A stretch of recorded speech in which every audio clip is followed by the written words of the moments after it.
We got the Eternal Wanderer. She's a white 6 mana drop for 5 loyalty points, or loyalty marks.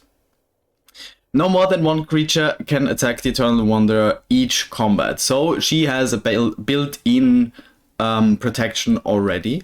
She can't be attacked by more than one creature, meaning you always only need to dedicate one blocker at most to protect her.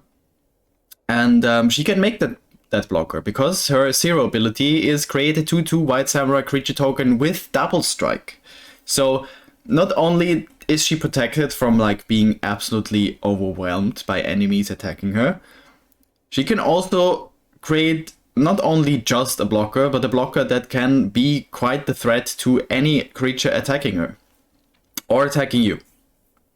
The +1 is exile up to one target artifact or creature. Return that card to the battlefield under its owner's control at the beginning of that player's next end step. So either you want to make this to get rid of a big creature your opponent controls while you want to attack, or you trigger your own ETB abilities again. If you have Ambitious Farmhand and you're really in need of another planes, you do the +1 on the Ambitious Farmhand, and it ETPs at the end of your end step, or at your end step, and then you get another planes.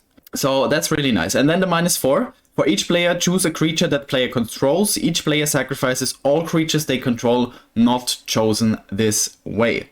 So this is a big control feature, ability of hers that you can use immediately. See that?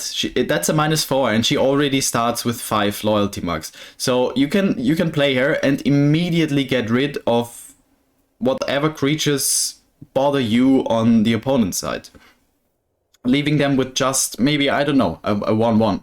And that is amazing. That is really strong. You don't need to have that many creatures, and she can make a lot of creatures with herself. Then let's say you play Wedding Announcement, you play afterwards you play Adeline, and then you already have a big board again. So she is quite the utility, quite the wide utility card. You can play her in a swarming deck, in like a deck where you want to have a lot of creatures, a lot of ETB triggers as well, or you play her in a control deck. So we're starting off with a very strong card here. She is a bit pricey for 6 mana. That is the big downside to her, I guess. So I would give the Eternal Wanderer. We gave Elspeth Resplendent a B-, and I think the Eternal Wanderer is better than that. We have Chaya and Kaya at Bs. So I think a B+ is good here. I think she's a very good card. She is a bit pricey again, but yeah, I think a B+ is a good choice here. The next one is Chase the Perfected Mind. One of, let me see, 5 completed Planeswalkers in this set. Chase is a 4 potential 3 mana blue drop for 5 loyalty marks. +1 is until your next turn, up to one target creature gets -3/-0. The -2 is target player mills 3 cards, then if a graveyard has 20 or more cards in it, you draw 3 cards, otherwise you draw a card. You draw a card. And the alt, the -X, target player mills 3 times X cards.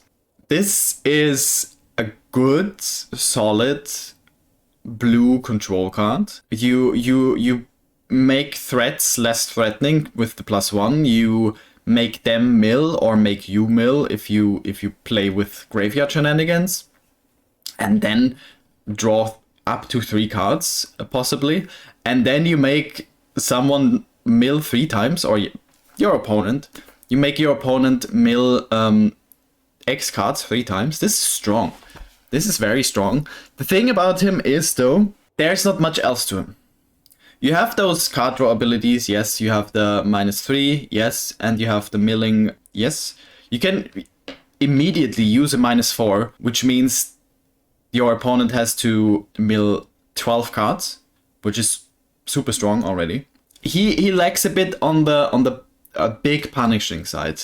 He's quite cheap, so he can come in quite early and be a threat quite early. So even against some aggro decks, if you have 1 or 2 blockers, you can make him survive, I guess. But he's a bit in between for me, because I feel he has some very good usage to him, but he lacks this. He lacks that one thing that puts him over the hump, that makes him an A, maybe even a B+. So I want to go B- here, I think, because he has some good stuff going for him. But again, the finisher, the big threat to anyone, that I'm kind of missing that a bit. Probably the strongest of them all in here is Raska, Betrayal Sting. She's a 6 potential 5 mana drop for 6 loyalty marks. Her 0 is you draw a card and you lose 1 life, Proliferate. So she doesn't have a plus ability, but the Proliferate gives her 1 loyalty mark back. Loyalty marks are counters, so with the Proliferate you put another mark on her. The -2 is target creature becomes a treasure artifact with tap it, sacrifice this artifact, add 1 mana of any color, as every treasure artifact ever works, and loses all other card types and abilities. And the -9, the ult is if target player has fewer than 9 poison counters, they get a number of poison counters equal to the difference. For me, Vraska is in a bit of a weird spot. You can use her in a black control deck. 5 mana is a bit steep, but still not that expensive for what she does, especially. You have the card draw there. Very important. You can basically almost infinitely just completely annihilate any threats to you. You can, with the -2, you can make Elish Norn into an artifact. You can make Itali into an artifact. You can make Adeline into an artifact. Like there's no limit to this basically. And then the -9, you can easily get to that. And then you only need to use her 0 ability once next turn. You proliferate, give your opponent another poison counter, and then you won. So that is super strong. On the other hand though, if you want to play it in a toxic deck, I think she's a bit too slow. I think when she comes in, you won't really use her ult that much. Yes, you can proliferate with other cards, but I think if you want to play toxic, like or soft toxic usually, I don't think I've ever seen a mono black toxic deck, at least not that I know of. She might be a bit too slow, but overall she's a strong card. I think she is a very, very good black control. She has that win condition to her if you manage to protect her, which although is a bit difficult with black, because if you get swarmed you can only kill so many creatures. So overall I think I'll give her an A- for this in-between state. I think she doesn't have that much versatility. Like she can be very good in certain decks, but not in that many like different ones. All right, the next one is Koth, Fire of Resistance. He's a red 4 mana drop for 4 loyalty counters. +2, search your library for a basic mountain card, reveal it, put it into your hand, then shuffle. -3, Koth, Fire of Resistance deals damage to target creature equal to the number of mountains you control. And then a -7, you get an emblem with whenever a mountain enters the battlefield under your control, this emblem deals 4 damage to any target. This is such a weird card. It is a ramp card, but not in green. And he is quite expensive at 4 mana for a red deck. And like at that point when you play him, you don't really need that many more mountains to come in. Usually with a mono red deck, you are fine with, I don't know, 6-7 mountains. You don't need that many more to just keep throwing out the haste creatures and the burn spells. Everything around him evolves around mountains, you can only use the -3 once if you don't use the +2. So it's just, there's not much playability around him. I like the idea, I really like the idea, but I don't see him being played that much. Because, again, a red ramp card, a red card evolving around lands is just... Why? Why? So I sadly have to give him a D+ here. A D+ because it's still an interesting card if you make it work. I can see him work quite funnily with Arcane Bombardment. I think that that's a very interesting combination out there. But overall, he's just not good. Sadly, he's just not good. Alright. The next one is Nissa Ascended Animist. 7 mana, potential 5 mana for mono green for 7 loyalty counters. +1, create an XX green Phyrexian horror creature token where X is Nissa Ascended Animist's loyalty. That is incredible. That is incredible. -1, destroy target artifact or enchantment, typical green stuff. And then the -7, the alt. Until end of turn, creatures you control get +1/+1 for each forest you control and gain trample. So you can, in the end, only play Nissa, and that's it. The thing is, she is quite expensive. Rightfully so, but she is still quite expensive. So you need to kind of ramp into her.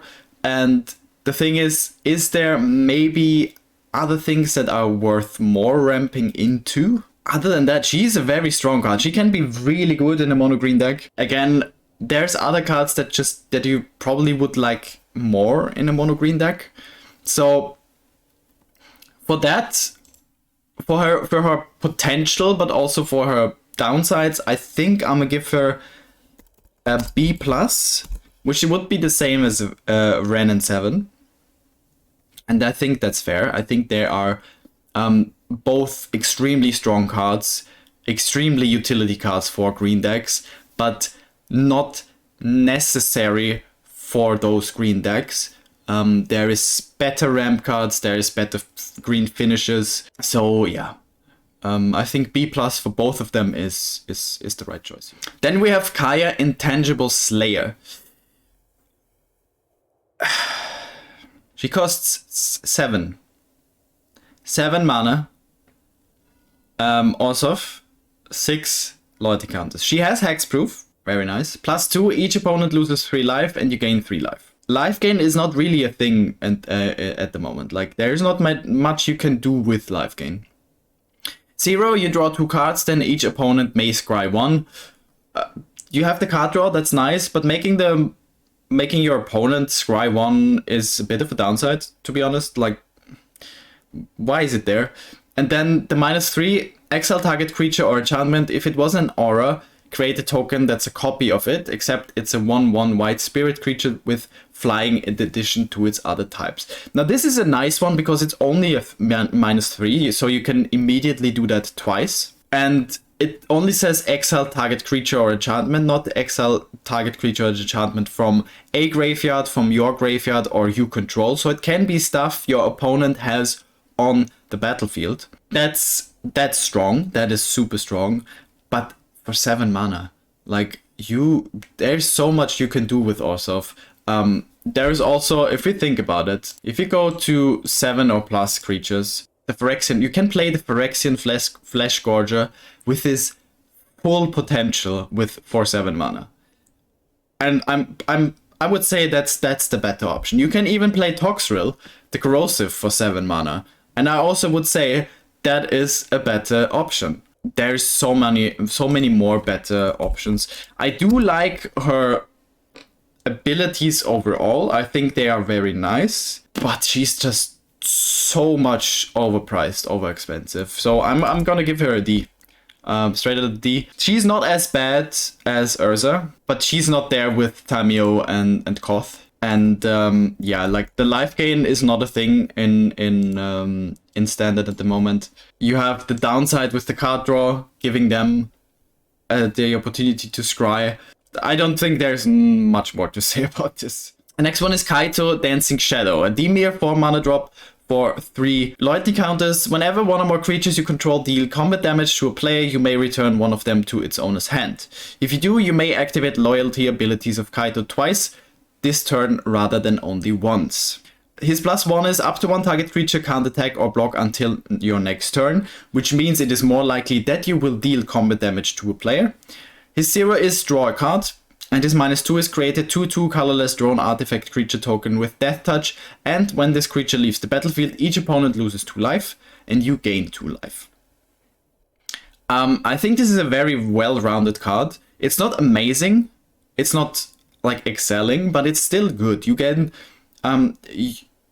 you make threats your opponent has less of a threat with the +1. And the +1 also means that you probably will trigger his ability for you to activate loyalty abilities twice, which means you then afterwards can also draw a card or create one of those drones. You can draw cards with him for nothing, which is always good in a control deck. And the drones are not useless, like they are 2/2. So they can survive against some other tokens, and they have Death Touch. So you have the body there that is a threat to everything your opponent has. I really like Kaido Dancing Shadow. The one thing is, he doesn't excel.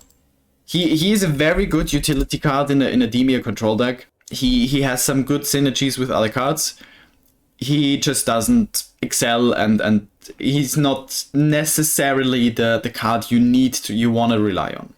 So for that reason, I am going to give him, I think a B+ is fine for him too, to be honest. I think a B+ is a good choice here. Then we go to Taiba, Jubilant Brawler, Golgari 3 mana drop, 3 loyalty counters. You may activate abilities of creatures you control as though those creatures had haste. +1, untap up to one target creature. -2, mill 3 cards, then you may return a creature card with mana value 2 or less from your graveyard to the battlefield. Now, the mana value 2 or less makes all of this a bit less interesting because, you know, there's only so many creatures you really want to play that have 1 or 2 mana costs. So that's a downside, but other than that, I really like Taiba. You can use the -2, bring a creature onto the battlefield, and because of his passive ability, you can activate any abilities of the creature you just brought onto the battlefield immediately. So there is some really good synergies for ramping in Golgari. In elf decks, he can work so good. I've seen this. So for what he does, he is amazing. He just doesn't do that much. He doesn't like his versatility is just not that big. So I would give him, looking at the other cards as well, I think he's around Tezzeret and Teferi when it comes to what he can do, but also how many decks you could use him in. I think all 3 of them are good in what they do, but there's only so many decks you can really make them work. Alright, next one is Luca, Bound to Ruin. 5 mana potential, 4 mana Gruul drop for 5 loyalty counters. +1, add a green and a red source. Spend this mana only to cast creature spells or activate abilities of creatures. -1, create a 3/3 green Phyrexian beast creature token with Toxic 1. And -4, Luca deals X damage divided as you choose among any number of target creatures and or planeswalkers, where X is the greatest power among creatures you controlled as you activated this ability. A lot of text here.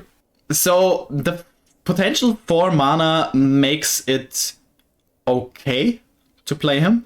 5 mana is a bit too much in a Gruul deck. You wanna either ramp into some really good strong finishes like Itali, for example, or you wanna go more into the haste, into the immediately aggro going phase. So the 4 is okay, I would say here. You gain some mana through him. That is nice. There is some strong synergies here. You gain bodies with him, with the -1, and you deal potentially a shit ton of damage with this -4. And the neat part here is, it doesn't say with the greatest power among creatures you control, but it says the creatures you control as you activate this ability, meaning the moment you activate this ability, it doesn't matter what your opponent does. If they play not cut down, go for the throat, if they exile something. If you have a Tali out on the board and you activate this ability, you will deal 7 damage however you want to target creatures and or planeswalkers. And it doesn't matter if your opponent kills a Tali, because it is when you activated this ability and not when that actually gets to resolve. So that is a very neat detail here. Something that is really, really nice to think of. I like this card. I really like this card. Again, it might be a bit too expensive for a Gruul deck, but his abilities are really strong. I really like his abilities. So I think I'm giving him B. And since we gave Kaido a B+, I think I want to give him a B+ as well. Or do we stay with a B? No, I think I stay with a B because we are talking about Gruul here, which makes his mana cost a bit less nice. Okay, the last one in here is Nahiri the Unforgiving, also completed. 4 potential 3 mana Boros drop for 5 loyalty counters +1 until your next turn. Up to 1 target creature attacks a player each combat if able.